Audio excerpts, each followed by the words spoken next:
Welcome to Rauta, I'm Jerry and welcome to a Blackened sludge review in the form of a band called Fleshpress.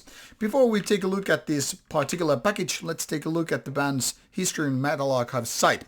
Since the band has been here for more than a quarter of a century, more than 25 years that is, it has been active throughout the years to releasing an amount of albums, 8 in total so far, and smaller ones also, including splits, EPs, what have you.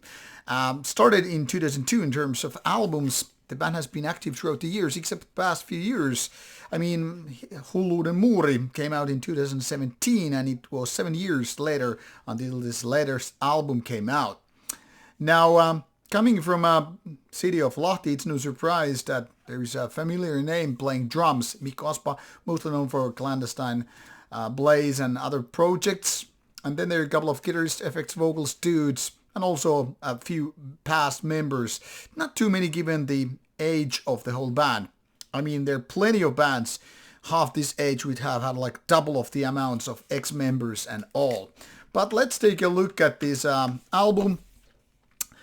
And here it is, and very minimal cover information. For example, there is no track list to begin with. This is a digi sleeve, as you can already figure out, with a rather vinery setting here in terms of photography, and then you have some liner notes there. But very minimal in nature indeed, and there is really not much to show for apart from this rather fine looking packaging, very bleak and all, and then of course the CD. So that's all you are going to get in case you buy this physical product. This is it seems a split release for a couple of records. For example, here it says Kohina records. If you take a look at the other versions, there's nothing really indicated. But when you take a look at the current label, it says Cult of Nihilo.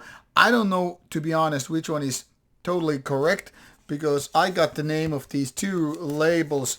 But when I'm browsing this one, it doesn't really tell you that much. So let's assume Kohina Records is indeed the only official one for the lack of better information.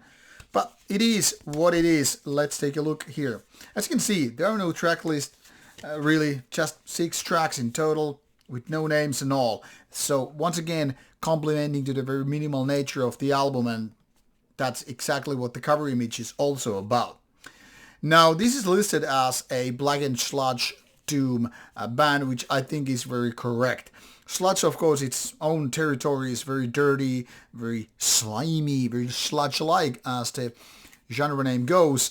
And the blackened things come from a couple of factors. First of all, there is a certain level of grimness throughout the songwriting, which is give you a little bit of a blackened, crusty feeling to the album, but more so it comes from the vocal parts, which are more screamy and shrieky rather than your typical doomier albums or doomier bands, which then again either go with growling or a certain kind of a grunting. Some of course go for more like death doom approach with the vocals being on the crawler side, and some go rather grunty or even shouty ways when it comes to the vocal parts. But this is definitely noting strongly towards black metal stuff. Now, if you're not into the doom or sludge doom, but you like black metal, you probably won't like this. This is very much an acquired taste. Same goes the other way. I mean, if you are into sludge, but you're like, I don't know, black metal vocals are too much for me for various reasons, probably not gonna go. But if you're able to like both sides, both best of both worlds, so to say, the sludgier doom side of things and also black metal, this really could be the next big thing for you. Let me try to describe in this way. It's slow and heavy, much like your typical sludge doom is to begin with. And of course the tempo is more on the slower parts rather than mid-tempo and all. That also contributes to the very fact. Sometimes, in fact, very little is happening. You might hear individual chords being played like dang, and then nothing really else happens for a few seconds anyway. So instead of just riff by riff kind of approach, this is sometimes just plain notes being played, and that's fine with the given style. But that alone puts this in a little bit of acquired taste kind of a box, which means it's definitely not for everybody. The overall production is rather dirty and also really heavy, so very fitting is for a sludge album or sludge doom, whatever you want to call it. And then again, the vocals, well, I don't find them weird, but a lot of people might find them a little bit hard to get into because, like I said, this isn't really your typical approach to sludge. Now, me being not exactly allergic, but not a fan of sludge, find this kind of music hard to make a big impact for me. First of all, I like more aggressive, more typical metallic approach, beat, thrash, death, black, whatever. So higher tempo, at least mid tempo, is like almost like minimal requirement for me. But then again, I'm also able to enjoy the heaviness and the rather otherworldly feeling with the album. That is, it's kind of unusual, and I kind of can totally respect that. But then again, I don't really feel it that captivating for my, I don't know, hyperactive mind. So I'm kind of looking for more, or then way more minimal when it comes to music like dark ambient.